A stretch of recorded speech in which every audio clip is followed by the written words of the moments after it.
না আত্মীয় ছিল না। আমি আমার কাছে আমি এই পাতা ছাড়বো পাতা। হ্যাঁ হ্যাঁ, প্রত্যেকটা বাপ মার কাছেই তার সন্তানের থেকে দামি কিছু হয় না। তার মানে সেটা হোক গরিব হোক সে বড় লোক। আমরা যখন নার্সারিতে যাই তখন আমি হচ্ছে গিয়ে ছোট ছোট গাছ দেখতেছি, মানে যেটা কমের ভিতরে পারবো, কম টাকার ভিতরে।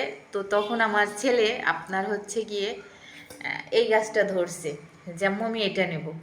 তো সে তার বাবাকে বলতেছে আব্বু আমি এই ফুল গাছ নেব। তো এই যে একটা ফুল গাছ দেখতেছেন, এই গাছটার দাম নিছে 150 টাকা।